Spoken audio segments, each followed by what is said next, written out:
world leaders make a beeline for the United States for the ongoing United Nations General Assembly meeting, many of them would probably have Afghanistan on their minds.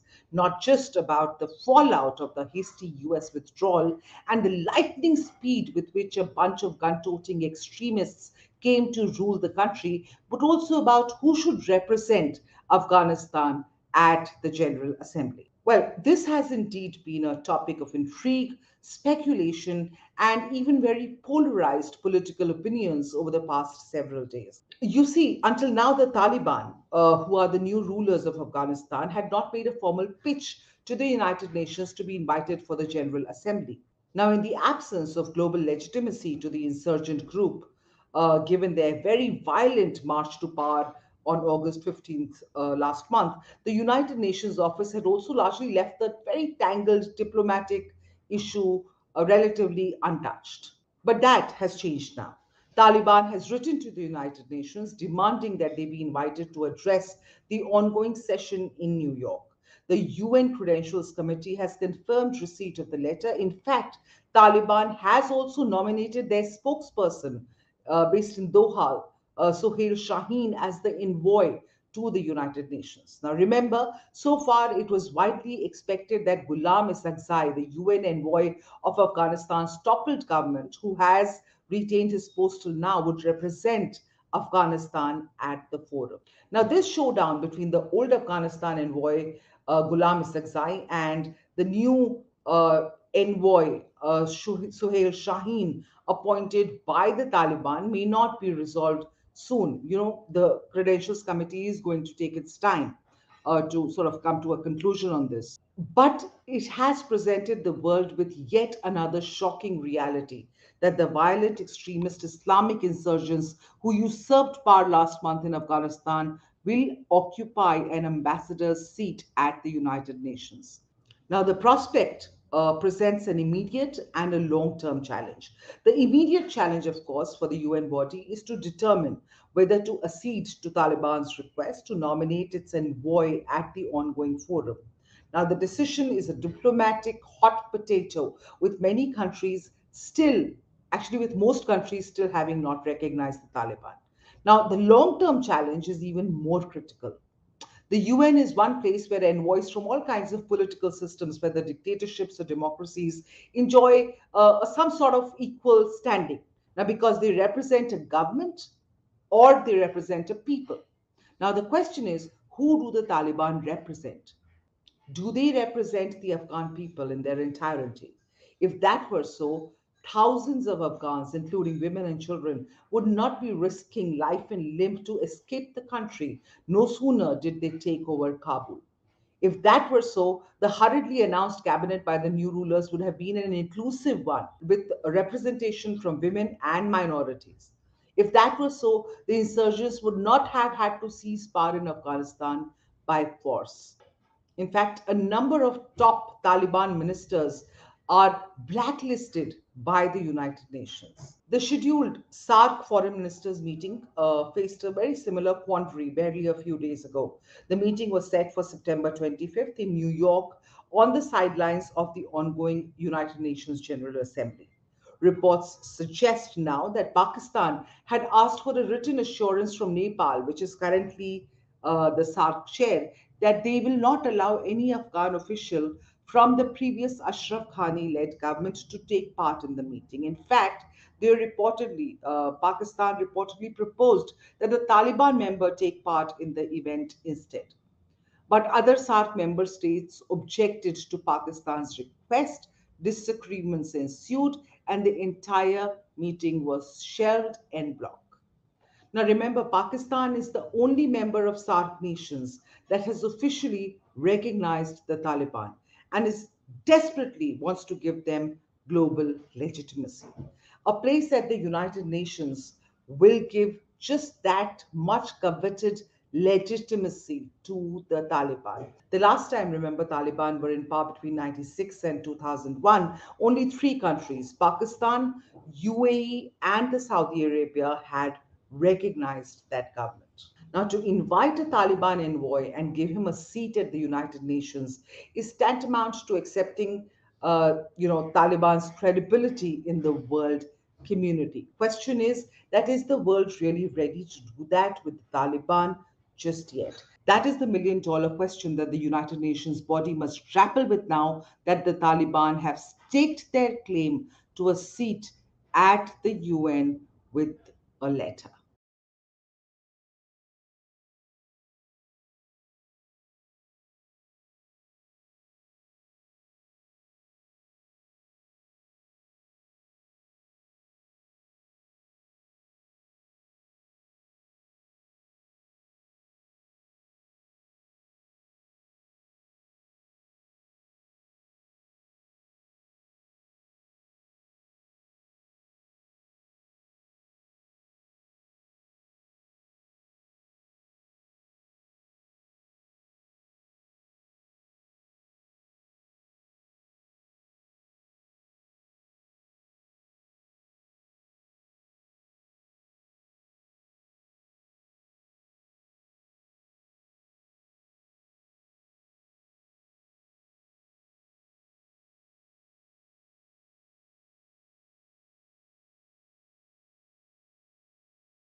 که شوفاس صدا آمد شوفاس صدا که آمد یک تا دخترک خود ما است خورد است که حدود 2 سال 2.5 ساله می آمد. سه تا از یک برادر ما است که 2 تا بچگک بود، یک تا دخترک.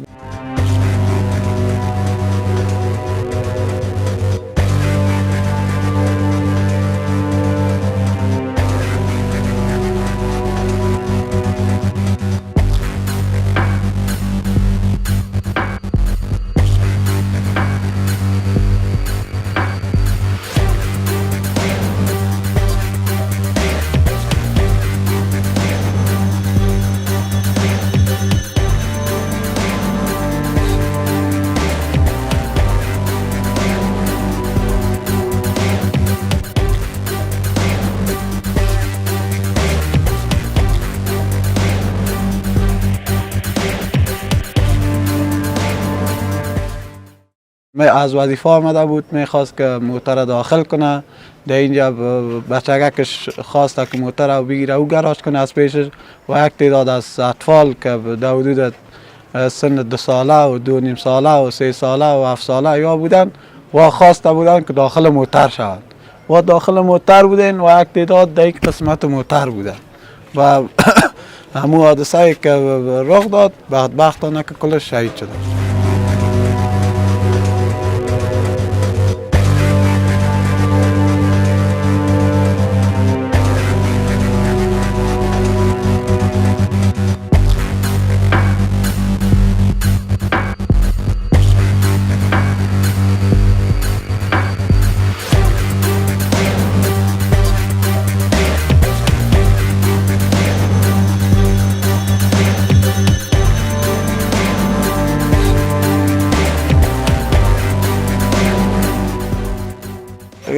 یک تا دخترک خودم است خورد است که در حدود 2 سال 2.5 ساله می آمد.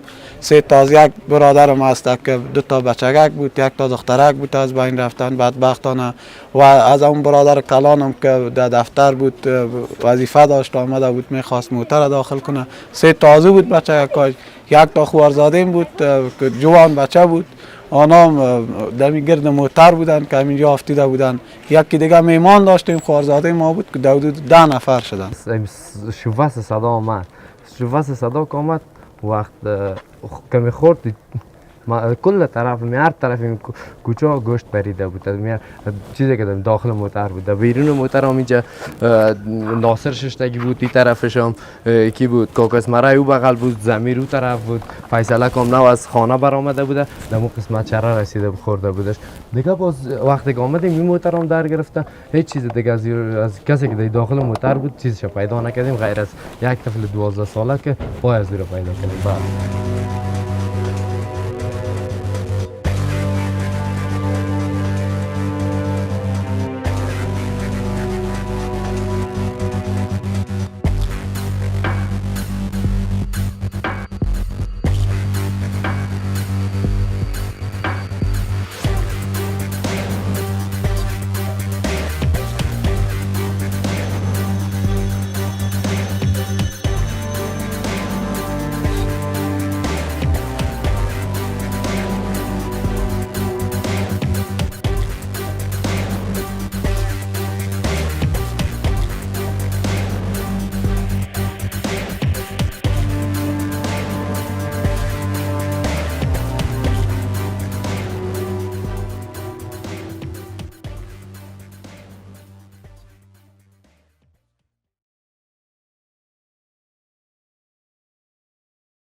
I grew up in the UK, near London, and I was from a Bangladeshi background, Bengali parents who migrated to the UK in the 60s. I was culturally Muslim, but not a practicing Muslim until 2001. I did see a lot of abuse when it came to how men treated women in our community.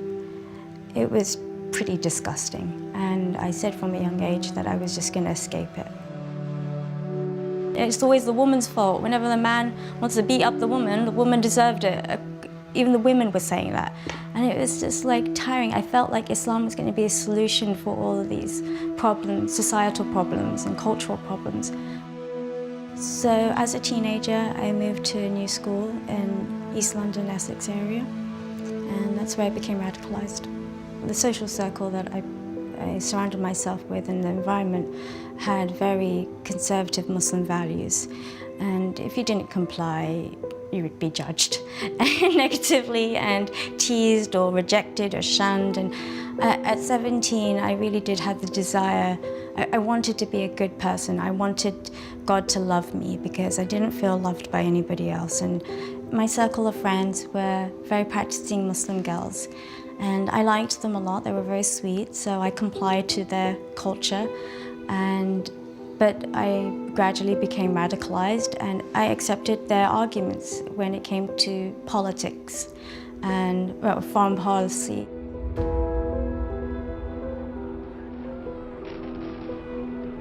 "9/11" was a huge turning point in my life. It made me aware of political Islam versus Western politics. أيها الشعب الأمريكي، حديثي هذا لكم عن الطريقة المثلى لتجنب منهاج أخرى. From what I understood, Bin Laden was a hero. And you know, when he spoke, he seemed so genuine. I resonated with Bin Laden's call to arms. It was about retaliation and why all the reasons, so many reasons why the Muslim community has to become united and independently strong and fight back. So we saw it as a battle. We perceived non-Muslims as their enemies. So my state of mind at the time when I was looking for a husband was to have someone who supported the jihad. At the end of 2002, I met John on the Muslim matrimony website, and what attracted me to John was the fact that he was an American convert, and I was thinking, ooh, rebel. I liked that. I liked it that he came from an educated, upper middle class family. You know, kind of what I always wish I had been part of growing up. We both had a passion for jihad. I have 4 sons, and they're American citizens because their dad is American. I wanted to raise warriors, men, fearless men that would conquer. I wanted them to grow up and not be afraid to kill people, and I wanted them to not be afraid to be killed. For many years, I was arguing and just debating with John about not being ready to go to Syria with children. That he was impatient and all his friends were going to fight, and he was feeling like a hypocrite. I was in Syria with my children for 3 weeks in September 2013, and I decided to leave because I just didn't want to be there to begin with, not with my children being so young. I'm no longer an extremist Muslim or a pro-jihadist or pro-caliphate person. What made me change was the desire to see my children survive and thrive. I just didn't want to. I didn't want to bury one of my children. Also, I wanted them to contribute to life, not kill it off and destroy it. So that was something that John and I really couldn't see eye to eye. As much as I admired Bin Laden back in the day in 2001, I now realized that we were we were being exploited and used as cannon fodder, or, you know, like calling the men to, you know, abandon their families and go fight, and women were, you know, just like, our purpose was to be baby-making machines, to have a population that can later pay taxes. I'm living proof that people can change and turn around their way of thinking. And that's one of the reasons why I came out with my story. I feel like young people are so easily, they're vulnerable and easy to exploit for causes. Especially if they come from hostile environments where, you know, they're not taught pacifism and peace and you know, diplomacy. And I wish that I had been taught empathy and mercy, not punishment and degradation by my parents. The tools, I wish I had the tools in life from a young age that I had to figure out just a few years ago.